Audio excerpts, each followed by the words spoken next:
Start ಮಾಡಬೇಕು ಅವಾಗ ಹೇಳ್ರಿ.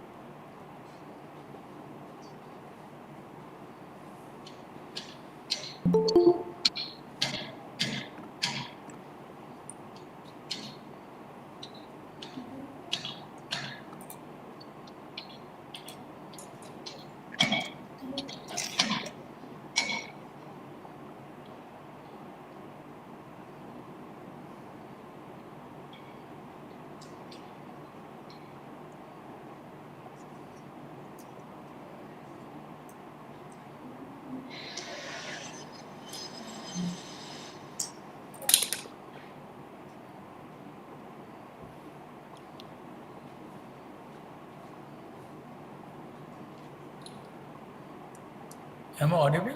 Yes, sir. Sridhar, am I audible? Yes, sir. Yes, sir. Loud and clear, sir. Thanks.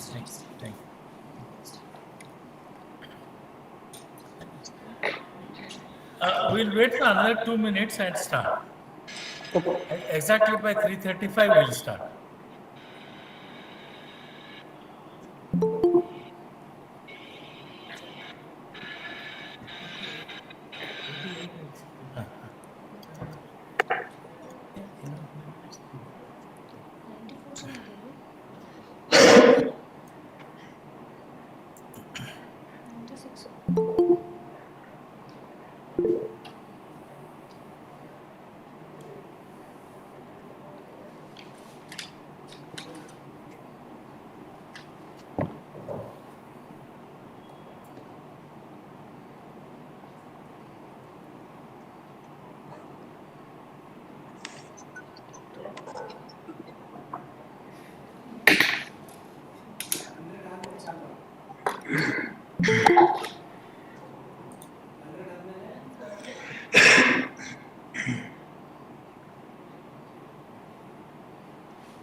A very good afternoon to one and all. I am Aishwarya G. Patil, working as Assistant Professor in the Department of Electronics and Communication Engineering, KLEIT HUBBALLI. I am the Master of Ceremony for today's online webinar on Artificial Intelligence for COVID-19 Recognition, organized by IEEE North Karnataka subsection in association with IEEE Bengaluru and KLEIT IEEE Student Branch Hubballi. May I now request our beloved Principal, Professor Basavaraj Anami, Chair North Karnataka IEEE subsection, to welcome the gathering. Over to you, sir. Thank you, madam. Good afternoon to one and all. It's my immense pleasure to welcome Professor Yu Don Zhang from School of Computing and Mathematical Sciences, University of Leicester, East Midlands, UK, who readily agreed to deliver a talk on artificial intelligence for COVID-19 recognition. Thank you, Professor. Welcome you to this particular session. I also take the opportunity to welcome Student Counselor Dr. Kumar Swami and IEEE North Karnataka subsection, Professor Ravi Pasumani and Professor Sridhar Aligi, and all the office bearers of IEEE North Karnataka subsection and IEEE Bangalore section. I take the opportunity to welcome all the people who are present in this webinar. Welcome one and all. Thank you. Thank you, sir. I feel privileged to introduce to you the speaker of today's webinar, Professor Yudong Zhang. Professor Yudong Zhang worked as a postdoc from 2010 to 2012 with Columbia University, USA, and as an assistant research scientist from 2012 to 2013 with the Research Foundation of Mental Hygiene, USA. He served as a professor from 2013 to 2017 with Nanjing Normal University. Now he serves as a professor at the School of Computing and Mathematical Sciences, University of Leicester, UK.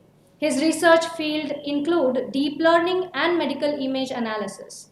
He is the fellow of IEEE, EAI, BCS, senior members of IEEE, IES, and ACM, and a distinguished speaker of ACM. He was included in the most cited Chinese researchers by Elsevier from 2014 to 2018. He was the 2019 and 2021 recipient of highly cited researcher by Clarivate. He won the Emerald Citation of Excellence 2017 and MDPI Top 10 Most Cited Papers 2015. He is included in Top Scientist in Research.com. He is the author of over 300 peer-reviewed articles, including more than 50 ESI highly cited papers and 5 ESI hot papers. He has conducted many successful industrial projects and academic grants from NIH, Royal Society, GCRF, EPSRC, MRC, British Council, and NSFC. He has given over 120 invited talks at international conferences, universities, and companies. He has served as co-chair for more than 60 international conferences and workshops. Sir, we are honored to have you as a speaker of today's webinar. I welcome you once again, sir. I now request Professor Yudong Zhang to take over this session. Over to you, sir. Okay, thank you. Can you see my screen now? Yeah, Professor. Okay, thank you. It's my honor to give a key talk, like a keynote talk at the IEEE North Karnataka subsection in association with the IEEE Bangalore section India. And also, as I received from the email, I know it's a well-known international webinar series for all engineering college fraternity. Since the professor has already introduced me, I will skip this page and come to the outline of today's talk. So in today's talk, I will try to briefly introduce the clinical presentation, the diagnosis of the COVID-19, and then we will come to the artificial intelligence models, like the transfer learning, graph convolutional networks, the attention networks.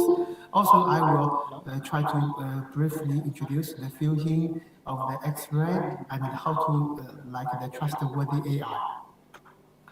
Okay, so before I move on, I will first briefly introduce the clinical presentation. Here, the presentation is a medical word. It means the symptoms or the features. And you can see here, we will discuss the incubation period and the signs and the symptoms of the raw COVID-19 and the Delta variant and the Omicron variant. The incubation period of the COVID-19 is, you can think is as long as 14 days, but the median time is about 4 to 5 days from exposure to the symptoms onset. And more than 97.5% of the persons with COVID-19 will exhibit the symptoms within 11.5 days. Now we can check the presentation. Presentation means sign and symptoms. The most frequent presentations are the fever, cough, fatigue, loss of appetite, the shortness of breath, the sputum production, and the muscle aches and pains. There are some other presentations, but they are a bit rarely observed, so we just do not list those presentations in this slide. And you can see the symptom changes as the delta comes. The deltas, you can see the top 5 symptoms are the headache, the sore throat, a runny nose, a fever, and a persistent cough. And nowadays, the Omicron is the most popular, or most frequent variant that takes place in most countries all over the world. So from the public website, we can see there are some 5 top symptoms of the Omicron variant. They are the light sweats, and can be very wet even when sleeping in an air-conditioned room, like the light sweats and the dry cough, a sore throat, and you will feel very tired, and even there are some mild muscle pain. So although there are some reports saying the symptoms and some other the after diagnosis of the Omicron, they are quite trivial, but still we need to protect ourselves because the researches on the COVID-19 are still limited. We do not know the long-term aftercare of this type of disease. Okay, so now we come to the diagnosis of the COVID-19. There are 2 important types of methods, and one is called the PCR method, which means the viral test. And another type of method is called the imaging method. So we will discuss the 2 types of method in our talk. The first is called the PCR method. So what does the PCR mean? The PCR means it's a real-time reverse transcription polymerase chain reaction. So how the nurses get the samples? The nurses will insert a swab. You can see there is a cotton swab, and the nurse will insert the cotton swab all the way till the end of your nasal way. And at the end of the nasal way, you can see on the left side, it's something called the nasopharynx. And the nasopharyngeal swab, there are also a nasal swab or the sputum swab. So depending on how the swab stay, like the places of the swab stay there, and we have 3 different sampling methods. They are the nasopharyngeal swab, and this type of the sampling, you can think that the swab will be inserted all the way till the end. And there is a nasal swab. The nasal swab, you can think the swab will stay at the middle or the halfway of the nasal passage. And the final is the sputum sample. The sputum sample, the swab will insert it to your mouth and get some sputum. Okay. There are several weak points of the PCR method. The first is that swab may be contaminated. You can see from the scientist.com, there are reports saying the CDC lab contamination delayed the coronavirus testing. And another weak point is the variant, like the Omicron or the Delta variant, may negatively affect the detection. So there is also from the scientist.com, there is a news report saying that some variant ought analytical sensitivities. Also, there is a third weak point. There's a third weak point. Please see the bottom of this slide. The bottom of this slide says it's extracted from a paper published in Radiology. It says in the 413 patients with negative PCR results, and 308 of them had a positive chest CT findings. So what does it mean? It means there are over 400 patients. The PCR says negative, says they are healthy. But if we use chest CT, we will find some CT findings. That means the CT will say positive. the CT will say that, okay, those people, they needed some treatment, or they need rest, or they can't go outside. So you can see the PCR method has three main shortcomings. And meanwhile, let's see the advantages of the chest imaging. The chest imaging, you can see they can detect the lesions of lungs, where the biomarkers will be observed directly to distinguish COVID-19 from a healthy. And the chest imaging can immediately give the decisions as soon as the imaging is complete. And you can see, in contrast, the PCR methods needs to wait for hours to get. And the final advantage of the chest imaging is that the chest CT, the computed tomography, can detect almost 97% of the COVID-19 infections, which is higher or greatly higher than the sensitivity of the PCR methods.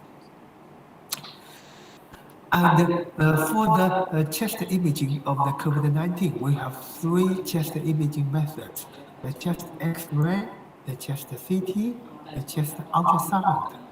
The bottom left shows a chest X-ray.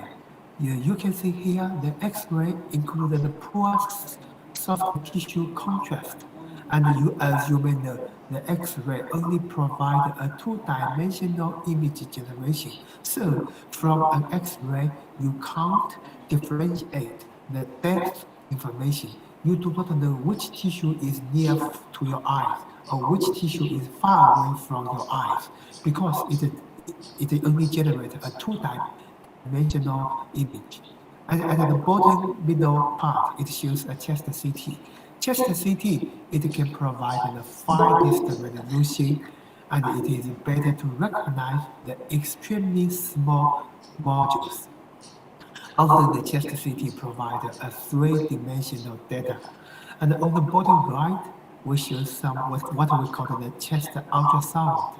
The chest ultrasound, it is operator dependent, which means different operators will generate different images. So it is very hard to, the reason is it's very hard to keep the ultrasound probe at the same position during scanning. And after comparison of the three chest imaging methods, we can see the chest CT can provide the best result. Let's look closer to the chest CT. The chest CT scans can help diagnose high clinical suspicions of the COVID-19 infection, but it is not recommended for the routine screening because the chest CT is time-consuming. You may need to lie down on the check-up bed and for, let's say, for 3 or 5 minutes before the images are generated. And also the scan itself is quite expensive. In UK, it may take you like more than 300 pounds. Although the NHS can cover all the fees, but the cost is applied to the hospitals, is applied to the government. Still, the whole scanning of a chest CT is expensive. And there's another thing you need to be aware in that the virus will first affect your upper respiratory tract, like the sinuses, the nose, and the throat. And then the virus will influence the lower respiratory tract, like the windpipes and the lungs. So you can understand that the chest CT only works at the later stage of the COVID-19 because the reason is that at the early stage of the COVID-19, the virus has not go deeper to your lungs. So the chest CT is not cannot detect very accurately if the COVID-19 virus is at the early stage. Okay, now in this slide, we will show, the biomarkers of COVID-19 at the chest CT. So here, please see the red font. We have a kind of symptoms called the ground glass opacity. So we all know what does the ground glass mean? The ground glass in some bottle. You can see at the top left corner of the slide. We have some ground glass stoppers. The ground glass stoppers is used to reserve some liquid, some medicine liquid. And what are the ground glass opacities? You can see at the bottom left part. That means the healthy lung looks like a crystal clear, but the COVID-19 lungs, they will have exhibit some ground glass opacities. And in the next slide, we will show some even more clear symptoms. Here I choose the early stage, the middle stage, and the later stage of the COVID-19 lungs. You can see the ground glass opacities, and at the initial stage, they only takes up a few parts of the lungs. But as the disease progresses, you can see a phenomenon called the crazy paving. The crazy paving, it means is the lobular septal thickening with variable alveolar filling. Sorry, they are all medical words. So even if you do not understand it, this does not matter. You can just think it's like we pave a walls and we stack the bricks like layer by layer. So we call it the crazy paving. And on the bottom right, you can see, on the bottom right corner, you can see the whole left lung is taken up by the ground glass opacities. So that means the patient's left lung cannot work, cannot function well properly. So it needs some ventilator to help the patient to breathe in, breathe out. So now you can understand why the COVID-19 is very lethal, because you can think the whole lungs will not function well. The patient will lose the ability to breathe. Okay, let's see the next slide. Okay. Here we will discuss the main topic of this talk. Can we use some artificial intelligence to help us identify the COVID-19 lungs and the healthy lungs? So the first idea of what we think is called the transfer learning. The transfer learning, the idea is to take a network trained on a different domain for a different source task, and then we adapt the pre-trained network for our domain and our target task. So at the top right corner, you can see we have a cross on the traditional artificial intelligence. In the traditional artificial intelligence, we have several blocks, like the signal or image acquisition, the pre-processing, the feature extraction, the feature selection, the feature reduction, and followed by the classification. This is what we call the traditional artificial intelligence. But as you be aware, the traditional AI is very time consuming. For example, like the face recognition task, it may take you like more than 10 years to find the most important features. Yeah, and within the transfer learning, we can use some very excellent pre-trained models to our own COVID-19 identification task. Okay, so let's take an example. Suppose we use the AnnexNet.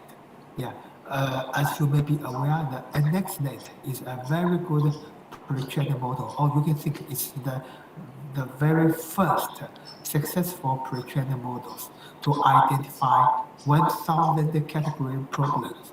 So can we adapt AnnexNet to our COVID-19 diagnosis? Yes, we can. So how do we adapt the AnnexNet? So there are several tricks here.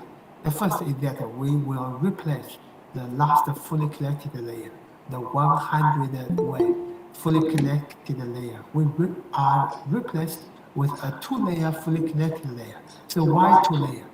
Because we have the universal approximation theorem, which says a 2-layer fully collected layer can map any functions to any degrees.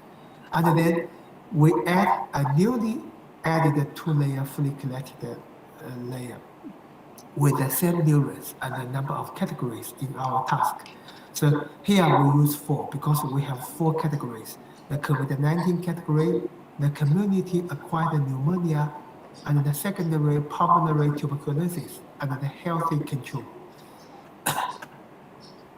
And then we show some improved models using our method. The first model is that we use a technique called the randomized neural network. The randomized neural networks, we include the CGNet neural network, the extreme learning machine, the random vector functional link. We tested the 3 randomized neural networks.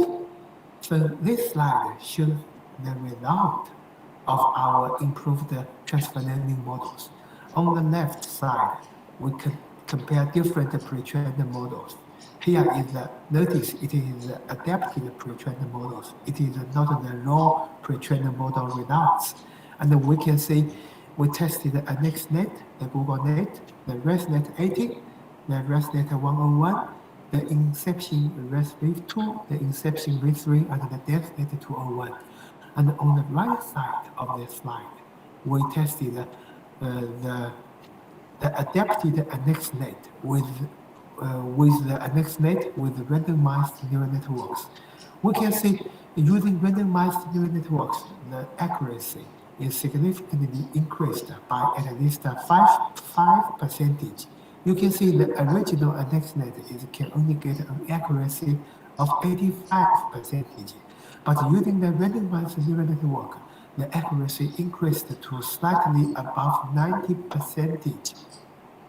So this shows the randomized neural network can help the pre-trained models.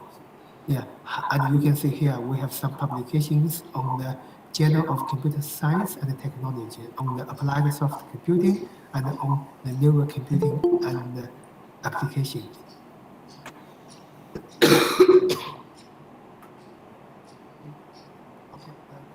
Bear with me. And at this slide, we showed a new method called the deep CCT fusion via the DCA. So what does the DCA mean? The DCA means a technique called the discriminant correlation analysis. So you can see on the left side, on the left-hand side, we picturize the flow chart of our algorithms. We use select 2 pre-trained models, PTM1 and PTM2. Then we use a method called L2TF-L method to extract the learned features. And then we use a DCM method to, you can see here, to combine them,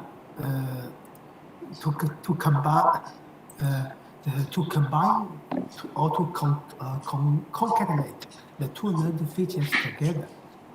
And there are some very complicated methods.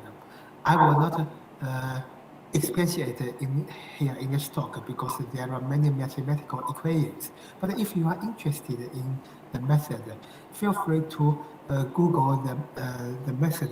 This method is published in Information Fusion, and you can download the PDF, the dataset, and even the codes from online. Yeah, and on the right side, you can see our method is better than more than 10 state-of-the-art methods.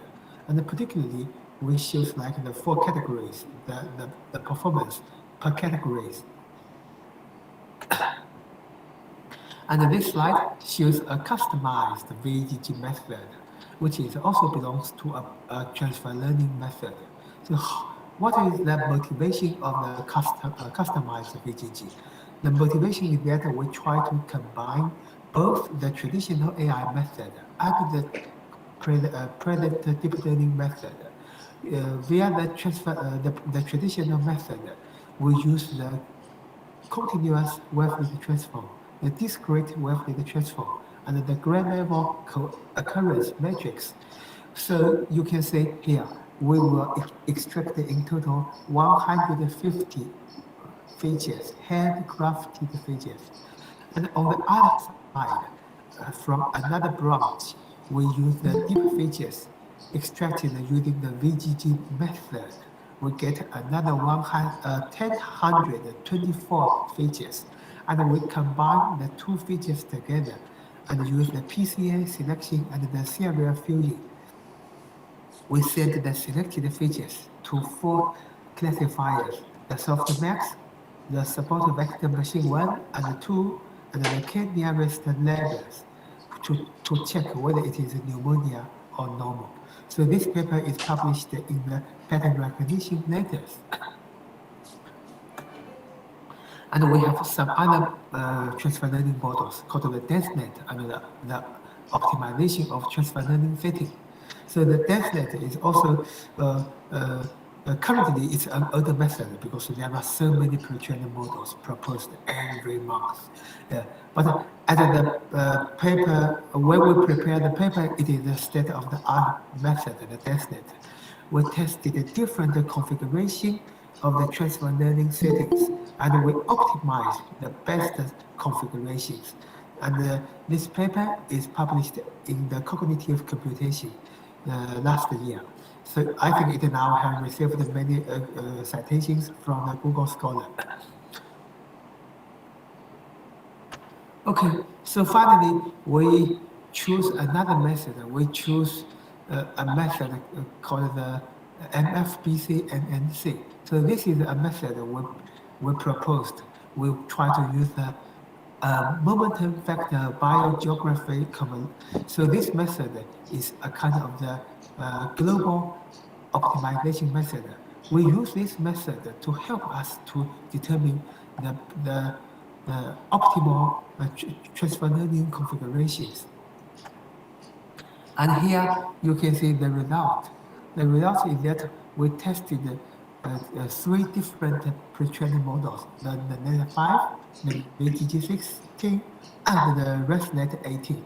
And we find the result is that the VGG16 can achieve the best among all the pre-trained models. Yeah, and this method also shows the best performance, and the result is published in the knowledge-based systems last year.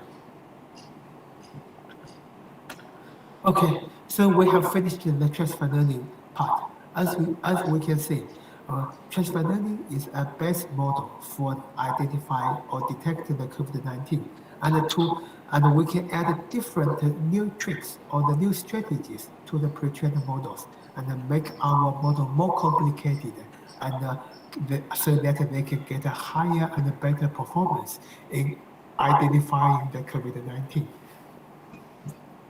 And next, we will discuss another type of neural networks called the graph convolutional networks. The first is the motivation. Why do we use graph? Some students or some staff, they may argue that we can use the plain convolutional neural network and we can get very good results. So why do we still need to use the graph neural network? The inspiration is to not only learn the image level representation, but also we learn the relation-aware representation. So why the relation-aware representation means? So you can think in this way. If we learn the relation-aware representation, we can put the similar inputs as a cluster. We put them together. We put some other images that look similar together. And we can have some like a rule in thumb experience. Let's say the images that look similar, they should have the similar results. Yeah, they may be either COVID-19 or they may be either normal. And if the two images, they look totally different from each other, and then their prediction result should be different. So we use this kind of relation aware to help us create a graph. And you can see at the top left shows a graph. So here you can see we here have a graph construction. In the graph construction, we will have several clusters. The clusters mean some central clusters mean we will divide the whole input. For example, there may be over 256 images as a batch. We will generate some like a graph from the 256 images and use the graph to guide us how to predict, how to classify each image. Okay. And then now we come to the slide, how do we construct a graph? We first use K-means clustering to generate a cluster centroid. And then we use a K-nearest neighbors to generate the adjacency matrix. Please be aware here, each node is an image, and each link means whether the images they are similar or not. So we use the adjacency matrix, the adjacency distance to judge whether two images they are similar or not. Okay, so we develop into the three different graph neural networks. The first, what we developed is called the ResGNet. The ResGNet, you can see here, we have a main branch of the traditional convolutional neural network. And on the right side, we have a graph branch. The graph branch will embed the relation-aware representation to the graph so it can get better results. You can see here the sensitivity is above 97, the specificity is above 95, and we also tested the F1 score, the precision, the accuracy. We also proposed a new model called the CGNet. The CGNet, you can see this method is published in the Information Processing and Management. The CGNet, you can see, we first will have some traditional convolutional neural network, and the reconstructed features are sent to a graph neural network. And finally, we have a novel method called the FGCNet. The FGCNet, you can see this slide shows the flow chart. So again, there are two branches of our model. The bottom one shows it will grab the image level individual representation. Yeah. And on the top of the flow chart, you can see we will extract the graph. We use the CNN features as the feature extractor. We use the K-means clustering to extract the centroids. We use the K-nearest neighbors to build the cluster centroid correlation. And then we can build a graph convolutional network, and we can extract the relation-aware representation using our graph convolutional network. And the two representations will be fused together and sent to a linear projection followed by a softmax and followed by a cross-entropy loss. So this is the flow chart of our model. And you can see the result is also published in the Information Fusion. And on the left side, you can see the method is better than more than 15 state-of-the-art approaches. And on the right side, it shows the heat map using our model. Okay, so we finished the graph convolutional network. So now we will move to the attention network. So what does the attention network mean? The attention network not only tells the neural network model where to focus, but it also improves the representation of interest. So here we show some video clips of how the attention network works.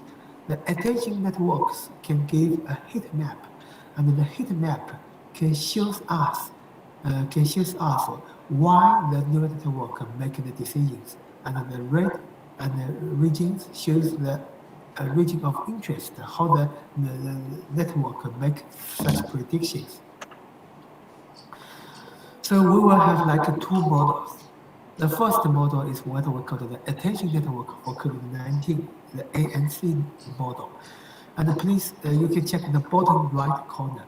The bottom right corner shows there's one chest CT image where the doctors outlines 7 suspicious lesions. You can see there are 7 eclipse here.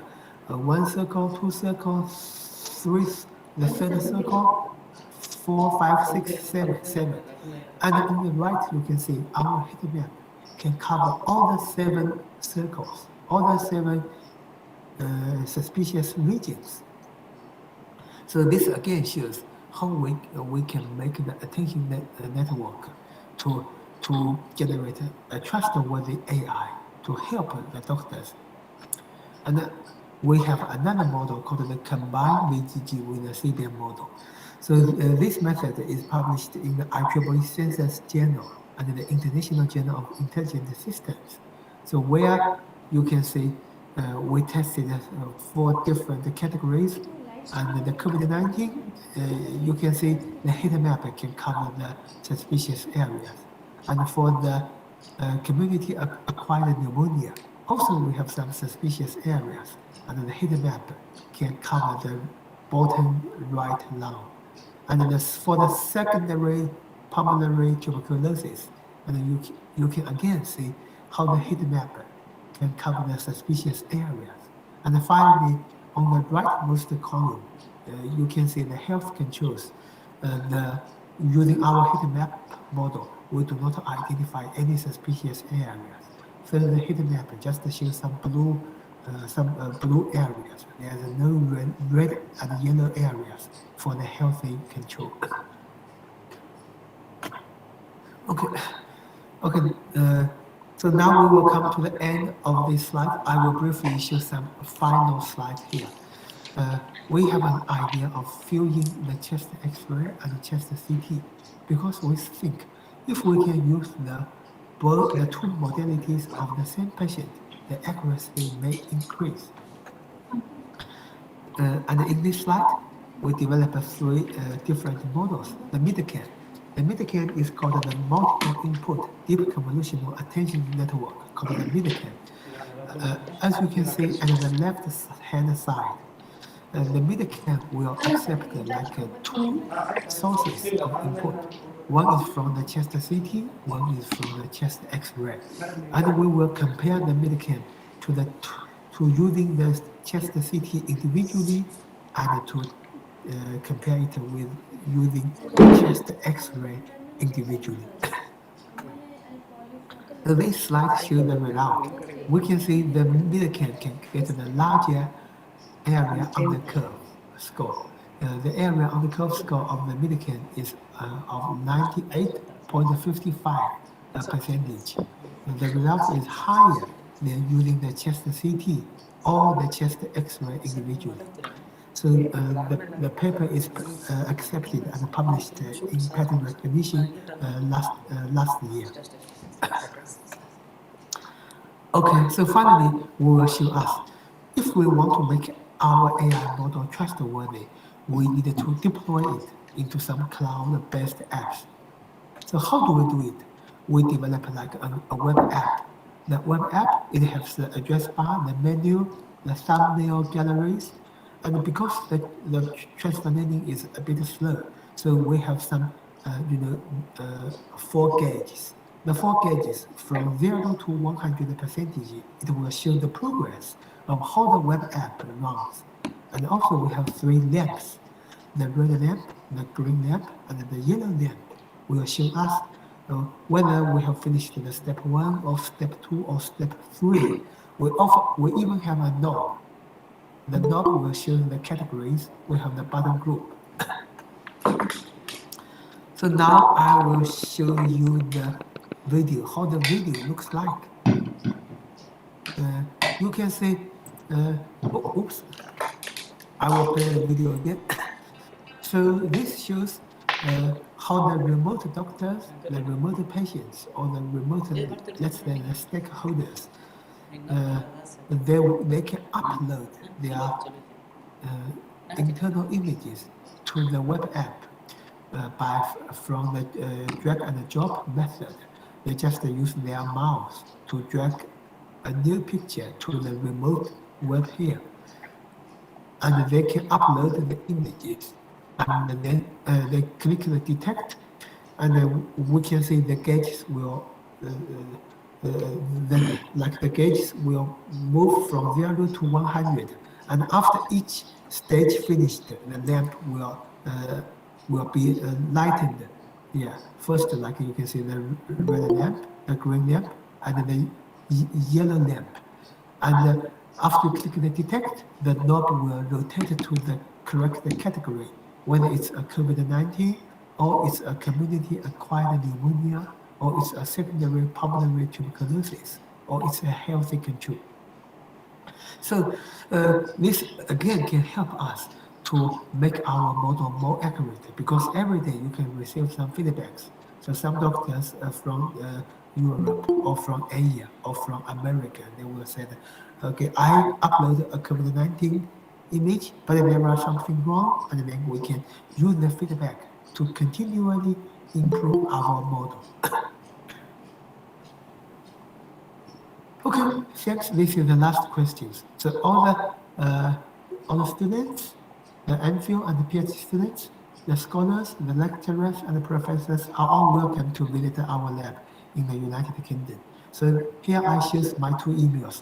Feel free to drop any email to me, and hope that we can have a joint like a collaboration. And thanks again. Thank you, sir, for your valuable time and such an informative and enlightening session. The session is now open for interaction. I request the participants having queries can now interact with the professor. Yes, please. So any queries, any questions, you can ask it directly, or you can drop it into the question box. Good afternoon, Professor. This is Basara Shanami. I would like to know how we can borrow these graph convolution neural networks and attention networks to other domains. Am I clear, sir?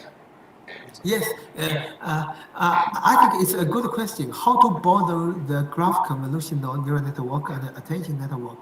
So, as far as I know, because currently it's very hard to use the plain convolutional neural network.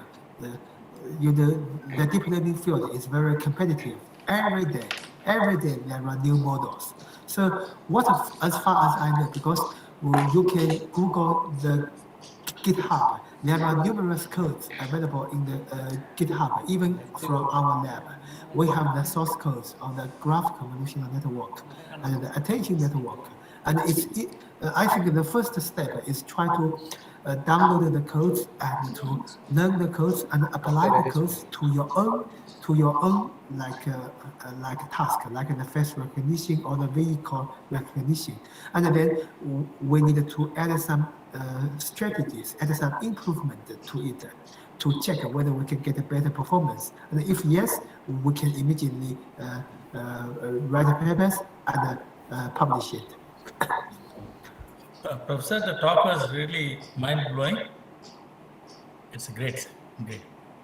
Okay, thanks. Thanks, I really appreciate it, and hope that you can visit our lab in UK. Thank you.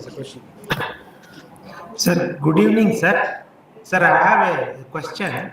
Sir, in your presentation, the adjacency matrix was constructed using KNN. Yeah. Can you please explain why that KNN is used when we have simple distance measuring methods available? Okay, the KNN. So I will first return back to the graph neural network. So please bear with me here. I think you are like talking about this slide.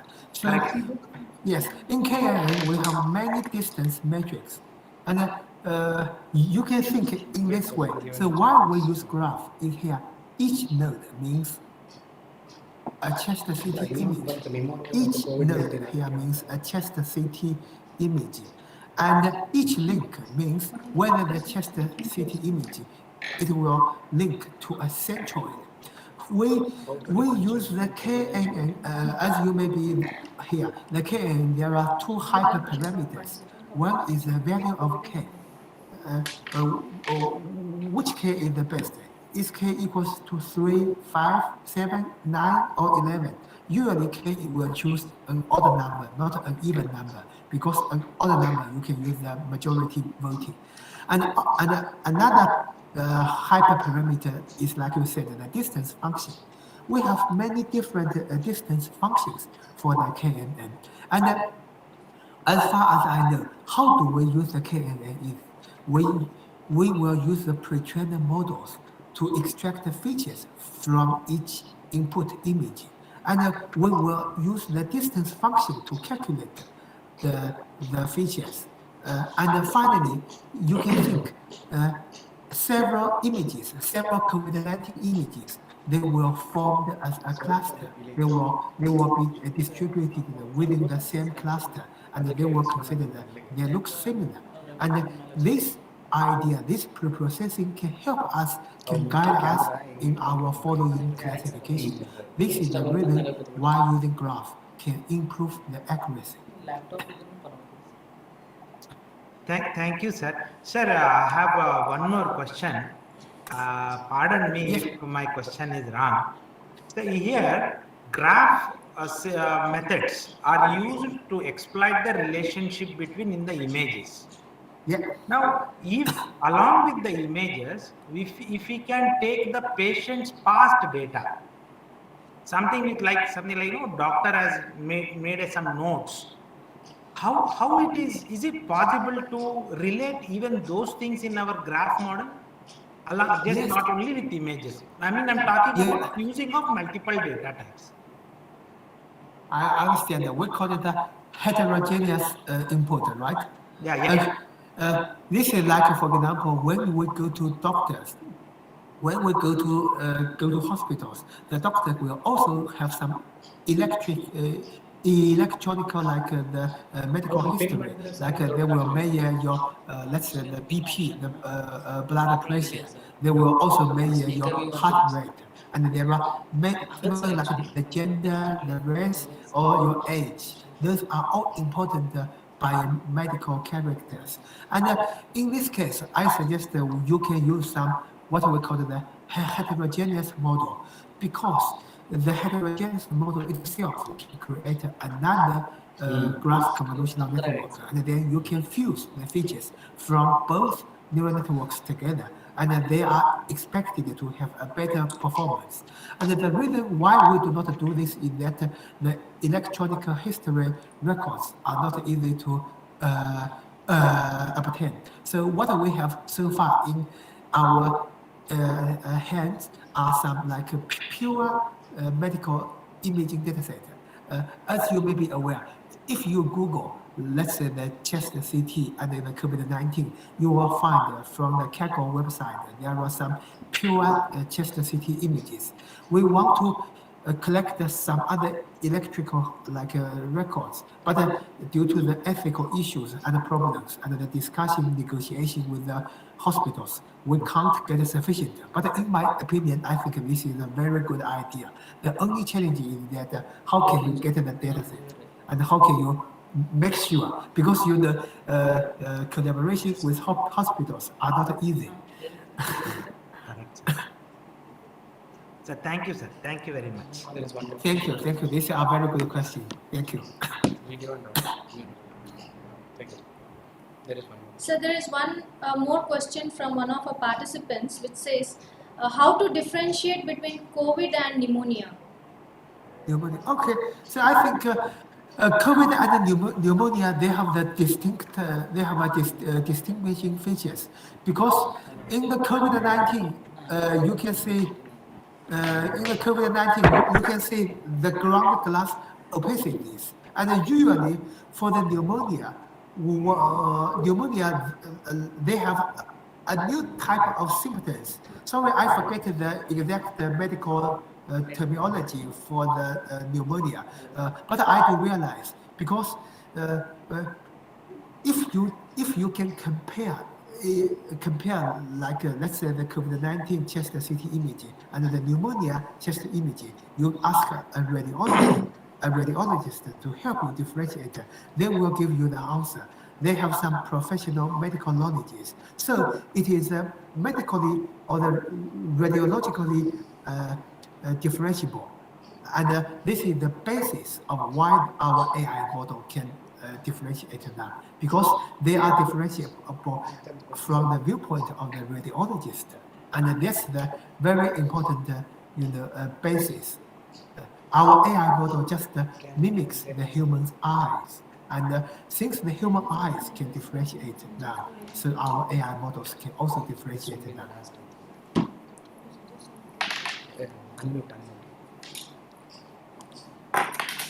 So there is another question. Can you please suggest some accuracy performance measures for the AI COVID models? Okay.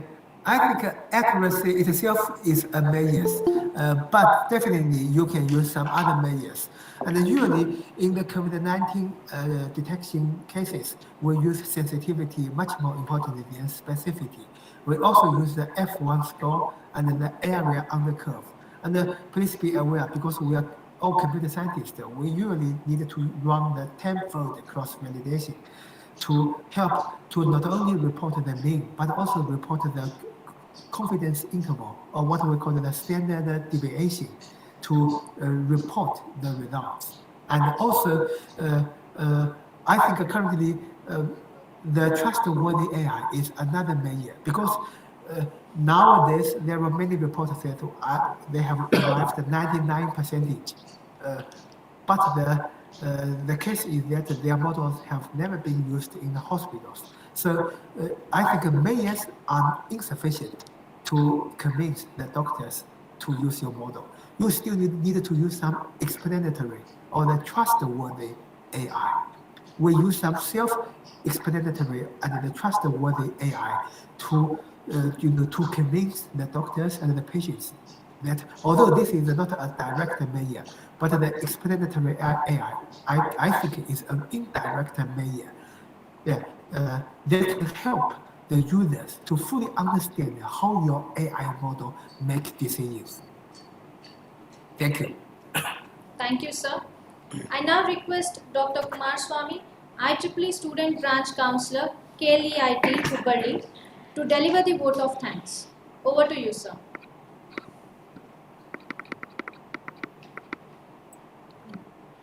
Good afternoon, Honorable Chief Guest, respected Principal, Dean Academics, HODs, participants, and my dear friends.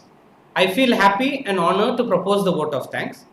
On behalf of entire institute, I would like to extend my sincere thanks to our Honorable Chief Guest and keynote speaker of today's webinar, Professor Yudong Zhang, School of Computing, Mathematical Sciences, University of Leicester, UK, who delivered a talk on Artificial Intelligence for COVID-19 Recognition, organized by IEEE North Karnataka subsection in association with IEEE Bangalore section and KLEIT IEEE student branch.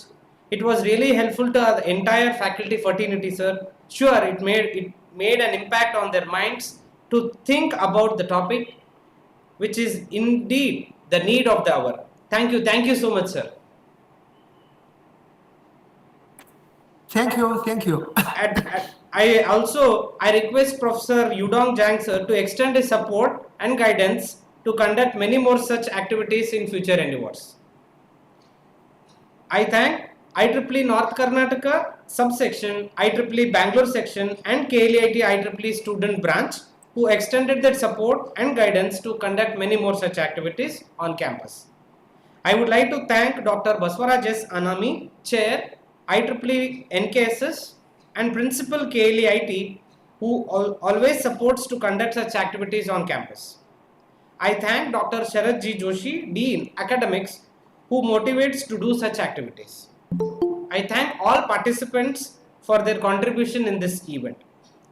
I thank from the bottom of my heart all the HODs, my colleague friends, technical staff, IT infrastructure, electrical maintenance team for their support. I would like to thank to all who helped us to make this event a grand success. I would like to thank the organizers for giving me this opportunity to propose the vote of thanks. Finally, I end my words with the sayings of Dr. ABJ sir. All of us do not have equal talent, but all of us have an equal opportunity to develop our talents. Thank you so much. Thank you, Professor Yu Dong Jang. Thank you, everyone. Thank you. Thank you, Thank you, sir. sir. Thank you, everyone. Thank you. I request all the participants to kindly give their valuable feedback. The feedback link is shared in the chat box. Camera. May I request all the participants to turn on their video for attendance.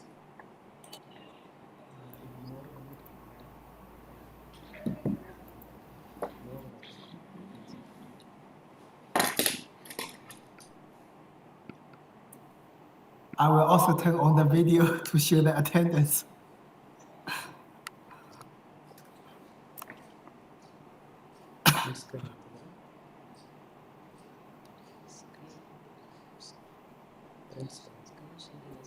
Thank you, Professor. Thank you so much. Thank you. Thank you. With this, we come to an end of today's webinar. Thank you one and all for your overwhelming response and for joining us. Thank you.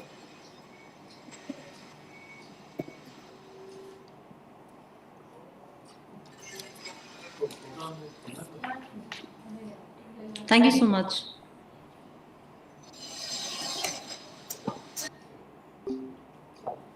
Yes, sir. Thank you, sir. Thank you, madam. Thank you so much. Thank you, madam. Okay.